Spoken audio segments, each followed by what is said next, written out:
ಮತ್ತೆ ಮೇಕೆದಾಟು ವಿಶೇಷ ಕಾರ್ಯಕ್ರಮಕ್ಕೆ ಸ್ವಾಗತ. ನಾನು ಕೆಜೆ ಹಳ್ಳಿ ಸುರೇಶ್. ಪ್ರೀತಿಯ ಸ್ನೇಹಿತರೆ, ರಾಜ್ಯದ ರಾಜಧಾನಿ ಬೆಂಗಳೂರು ಮುಂಬರುವ ದಿನಗಳಲ್ಲಿ ಬರಡು ಪ್ರದೇಶ ಆಗುವಂಥ ಎಲ್ಲ ಅಪಾಯಗಳಿವೆ ಅಂಥೇಳಿ ಪರಿಸರ ವಿಜ್ಞಾನಿಗಳು ಚರ್ಚೆ ಮಾಡ್ತಿದ್ದಾರೆ. ಅಂತಹ ಒಂದು ಆತಂಕವನ್ನು ವ್ಯಕ್ತಪಡಿಸಿದ್ದಾರೆ.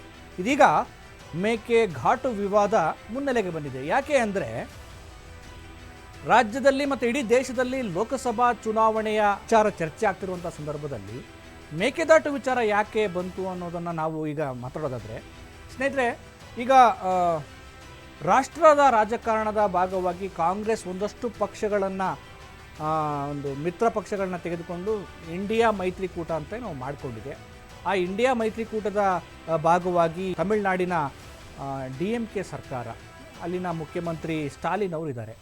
ಸೊ ಅಲ್ಲಿಗೂ ಮತ್ತು ಈ ಮೇಕೆದಾಟಿಗೂ ಯಾವ ರೀತಿ ಸಂಬಂಧ ಅಂತ ನಾವು ಹೇಳೋದಾದರೆ, ಇದೀಗ ಸ್ಟಾಲಿನ್ ಅವರು ಚುನಾವಣೆಯ ಪ್ರಣಾಳಿಕೆಯಲ್ಲಿ ರಾಜ್ಯ ಸರ್ಕಾರ ಕುಡಿಯುವ ನೀರಿಗಾಗಿ, ಬೆಂಗಳೂರಿನ ಜನರ ಕುಡಿಯುವ ನೀರಿಗಾಗಿ ಮತ್ತು ವಿದ್ಯುತ್ ಉತ್ಪಾದನೆಗಾಗಿ ಮಹತ್ವಾಕಾಂಕ್ಷೆಯನ್ನು ಇಟ್ಕೊಂಡಿರುವಂಥ, ಮಾಡಬೇಕು ಅಂತ ಅಂದುಕೊಂಡಿರುವಂಥ ಈ ಮೇಕೆದಾಟು ಯೋಜನೆಯನ್ನು ನಾವು ವಿರೋಧ ಮಾಡ್ತೀವಿ ಅಂತೇಳಿ ಸ್ಟಾಲಿನ್ ಅವರು, ತಮಿಳುನಾಡಿನ ಮುಖ್ಯಮಂತ್ರಿ ಸ್ಟಾಲಿನ್ ಅವರು ತಮ್ಮ ಚುನಾವಣೆಯ ಪ್ರಣಾಳಿಕೆಯಲ್ಲಿ ಪ್ರಕಟ ಮಾಡಿದ್ದಾರೆ. ಇದೀಗ ಈ ವಿಚಾರ BJPಗೆ ಒಂದು ಅಸ್ತ್ರವಾಗಿ ಪರಿಣಮಿಸಿದೆ. ಇವರು ಮೈತ್ರಿಕೂಟ ಅಂತಾರೆ, ಮೈತ್ರಿ ಅಂತಾರೆ. ಹಾಗಿದ್ರೆ ರಾಜ್ಯದ ಜನರ ಹಿತವನ್ನು ಕಾಂಗ್ರೆಸ್ ಬಲಿ ಕೊಡುತ್ತಾ? ತನ್ನ ಮೈತ್ರಿ ಪಕ್ಷ ಈ ರೀತಿ ಏನು ಮೇಕೆದಾಟು ಯೋಜನೆಯನ್ನು ನಾವು ಯಾವುದೇ ಕಾರಣಕ್ಕೂ ನಡೆಸೋದಕ್ಕೆ ಬಿಡಲ್ಲ ಅಂತ ಹೇಳಿದ್ದಾರೆ. ಹಾಗಿದ್ರೆ ಈ ರಾಜ್ಯದಲ್ಲಿರುವಂಥ ಕಾಂಗ್ರೆಸ್ ಸರ್ಕಾರ ಈ ಸ್ಟಾಲಿನ್ ಅವರ ಈ ಹೇಳಿಕೆಯನ್ನು, ಈ ಪ್ರಣಾಳಿಕೆಯನ್ನು ವಿರೋಧ ಮಾಡ್ತಾರಾ ಅಥವಾ ಹೇಗೆ? ರಾಜ್ಯದ ಜನರ ಹಿತವನ್ನು ಬಲಿ ಕೊಡ್ತಾರಾ ಅನ್ನುವಂಥ ಪ್ರಶ್ನೆಯನ್ನು ರಾಜ್ಯದ BJP ನಾಯಕರು ಪ್ರಶ್ನೆ ಮಾಡ್ತಿದ್ದಾರೆ. ಇದೀಗ ಈ ಮೇಕೆದಾಟು ವಿಚಾರ ಒಂದು ರಾಜಕೀಯ ಸ್ವರೂಪವನ್ನು ಪಡೆದುಕೊಂಡಿದೆ. ಲೋಕಸಭಾ ಚುನಾವಣೆಯ ಹೊತ್ತಿನಲ್ಲಿ ಈ ವಿಚಾರ ರಾಜಕೀಯ ಸ್ವರೂಪವನ್ನು ಪಡೆದುಕೊಂಡಿರುವುದಲ್ಲದೆ, ಈ ಮೇಕೆದಾಟು ಯೋಜನೆಯ ಸಾಧಕ ಬಾಧಕಗಳೇನು, ಈ ಮೇಕೆದಾಟು ಯೋಜನೆಯ ಅಗತ್ಯತೆ ಇದೆಯಾ, ಇದು ಮುಂದಿನ ದಿನಗಳಲ್ಲಿ ಈ ಯೋಜನೆ ಕಾರ್ಯಗತ ಆಗೋದಕ್ಕೆ ಕೇಂದ್ರ ಅವಕಾಶ ಕೊಡುತ್ತಾ, ಒಂದು ವೇಳೆ ಯೋಜನೆ ಜಾರಿಯಾದರೆ ಏನೆಲ್ಲ ಸಮಸ್ಯೆಗಳು ಅಥವಾ ಪರಿಹಾರಗಳಾಗಬಹುದು ಅನ್ನೋದ್ರ ಬಗ್ಗೆ ಚರ್ಚೆ ಮಾಡೋಣ. ಮೊದಲನೇದಾಗಿ ಸ್ನೇಹಿತರೆ, ಈ ಮೇಕೆದಾಟು ಯೋಜನೆಯನ್ನು ಯಾಕೆ ಪ್ರಾರಂಭ ಮಾಡಬೇಕು ಅಂಥೇಳಿ ರಾಜ್ಯ ಸರ್ಕಾರ ಚಿಂತನೆ ಮಾಡಿದೆ ಅಂತ ಅನ್ನೋದಾದರೆ, ಸಹಜವಾಗಿ ಎಲ್ರಿಗೂ ಗೊತ್ತಿರೋ ಹಾಗೆ ಬೆಂಗಳೂರಿಗರಿಗೆ ಕುಡಿಯುವ ನೀರಿನ ಸಮಸ್ಯೆ ಎದುರಾಗಿರುವಂಥದ್ದು. ಬೇರೆ ಬೇರೆ ಮೂಲಗಳಿಂದ ಏನು ಬೆಂಗಳೂರಿನ ಜನಕ್ಕೆ ಕುಡಿಯುವ ನೀರಿನ ಸಮಸ್ಯೆಗೆ ಬೇರೆ ಬೇರೆ ಕೆರೆಗಳಿಂದ, ತಿಪ್ಪಗೊಂಡನಹಳ್ಳಿ ಕೆರೆ ಇರ್ಬೋದು, ಬೇರೆ ಬೇರೆ ಕೆರೆಗಳಿಂದ ನೀರನ್ನು ತರಿಸಿ ನೀರನ್ನು ಶುದ್ಧಿ ಮಾಡಿ ಬೆಂಗಳೂರಿನ ಜನಕ್ಕೆ ನೀರನ್ನು ಕೊಡುವಂಥ ಪ್ರಯತ್ನವನ್ನು ಮಾಡಿದ್ರೂ ಕೂಡ ಈಗ ಅನಿವಾರ್ಯವಾಗಿ ಕಾವೇರಿಯನ್ನು ನೆಚ್ಚಿಕೊಂಡಿರುವಂಥದ್ದು, ಕಾವೇರಿ ನದಿ ನೀರನ್ನು. ಆದರೆ ಈ ನದಿ ಪಾತ್ರಗಳನ್ನಷ್ಟೇ ನೆಚ್ಚಿಕೊಂಡ್ರೆ ಬೆಂಗಳೂರಿನ ಜನರಿಗೆ ನೀರನ್ನು ಪೂರೈಕೆ ಮಾಡೋದಕ್ಕಾಗಲ್ಲ. ಭವಿಷ್ಯದಲ್ಲಿ ಜನರಿಗೆ, ಅಂದರೆ ಬೆಂಗಳೂರಿಗರಿಗೆ ಕುಡಿಯುವ ನೀರಿನ ಸಮಸ್ಯೆ ದೊಡ್ಡ ಪ್ರಮಾಣದಲ್ಲಿ ಎದುರಾಗ್ಬೋದು ಅನ್ನುವಂಥ ಒಂದು ಯೋಚನೆಯನ್ನು ಇಟ್ಟುಕೊಂಡು, ಸಮಸ್ಯೆಯನ್ನು ಗಮನದಲ್ಲಿಟ್ಟುಕೊಂಡು ರಾಜ್ಯ ಸರ್ಕಾರ ನಾವು ಮೇಕೆದಾಟು ಯೋಜನೆಯನ್ನು ಮಾಡ್ತೇವೆ ಅಂತೇಳಿ ಹೇಳ್ತಿದ್ದಾರೆ. ಕೋವಿಡ್ ಸಂದರ್ಭದಲ್ಲಿ ಆಗಿನ ಏನು ಮೈತ್ರಿ ಸರ್ಕಾರದ ಸಂದರ್ಭದಲ್ಲಿ DK ಶಿವಕುಮಾರ್ ಅವರು ದೊಡ್ಡ ಪಾದಯಾತ್ರೆಯನ್ನೇ ಮಾಡಿದರು. ನಾವು ನಮ್ಮ ನೀರು ನಮ್ಮ ಹಕ್ಕು ಅಂಥೇಳಿ ಒಂದು ಟ್ಯಾಗ್ಲೈನ್ ಇಟ್ಕೊಂಡು ಒಂದು ಘೋಷವಾಕ್ಯದಡಿ ಪಾದಯಾತ್ರೆ ಮಾಡಿದ್ರು. ನಾವು ಮೇಕೆದಾಟು ಯೋಜನೆಯನ್ನು ಮಾಡಿಯೇ ತೀರ್ತೇವೆ ಅಂತೇಳಿ. ಫೈನ್. ಹಾಗಿದ್ರೆ ಮೇಕೆದಾಟು ಯೋಜನೆ ಅಂದರೆ ಏನು, ಮೇಕೆದಾಟು ಯೋಜನೆಯನ್ನು ಹೇಗೆ ಮಾಡಲಾಗುತ್ತೆ ಅನ್ನೋದ್ರ ಬಗ್ಗೆ ನಾವು ಸ್ವಲ್ಪ ಸಂಕ್ಷಿಪ್ತವಾಗಿ ನೋಡೋಣ.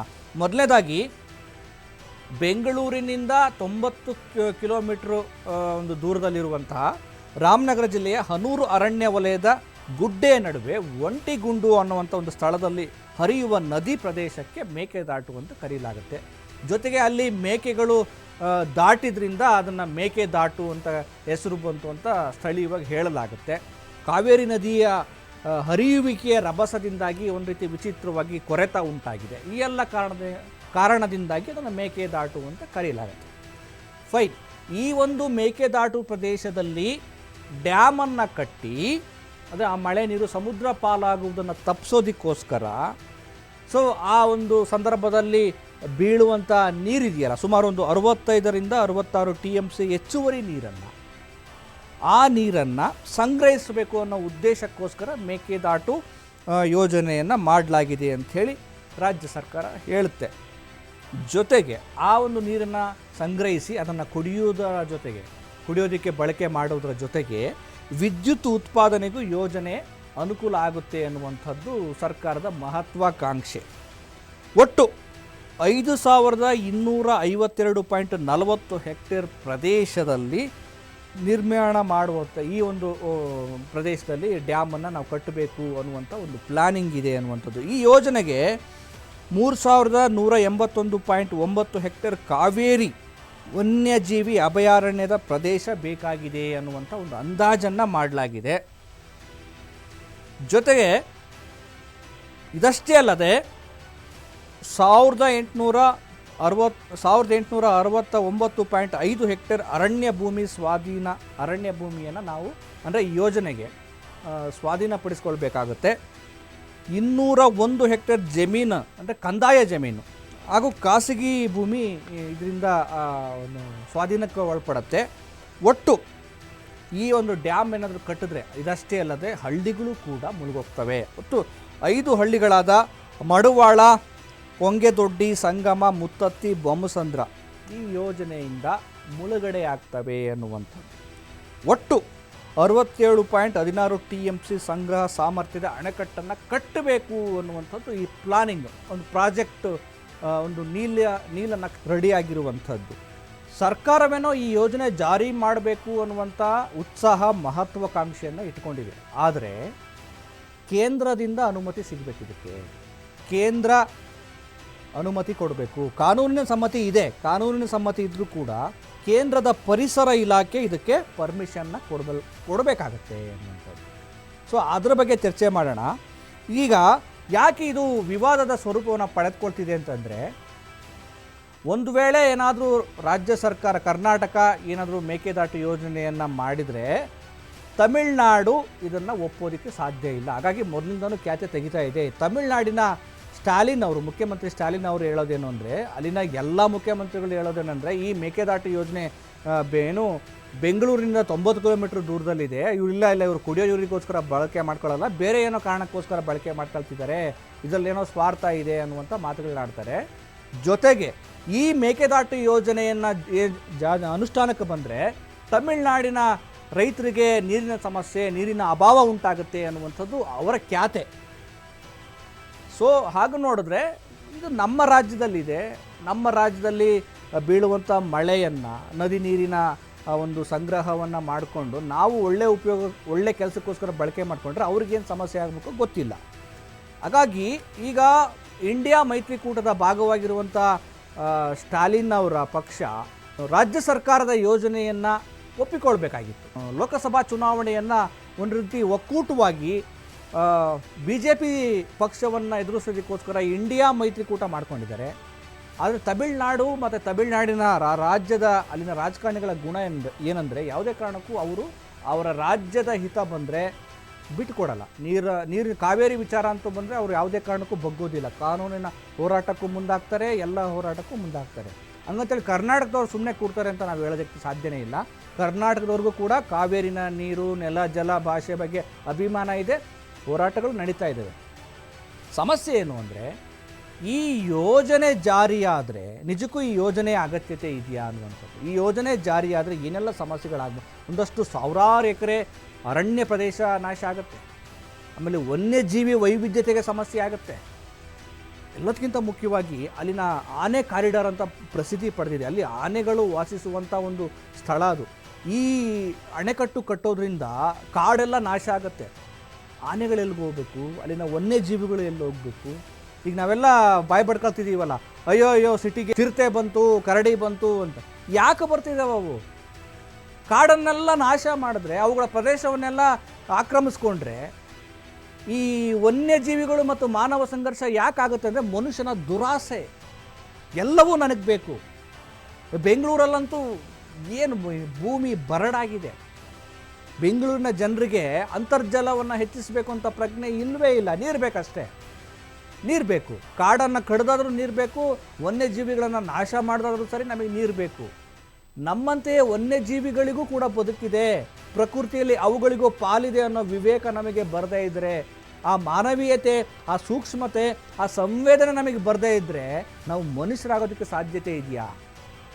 ಓಕೆ, ನಮಗೆ ಉಪಯೋಗ ಆಗುತ್ತೆ, ನಮ್ಮ ನೀರನ್ನು ನಾವು ಬಳಕೆ ಮಾಡ್ಕೊಳ್ಳೋಣ, ಅನುಮತಿ ಸಿಕ್ಕರೆ ಮಾಡೋಣ, ತೊಂದರೆ ಇಲ್ಲ. ಆದರೆ ನಮಗೊಂದು ಈ ಸಂವೇದನೆ ಇರಬೇಕಲ್ಲ.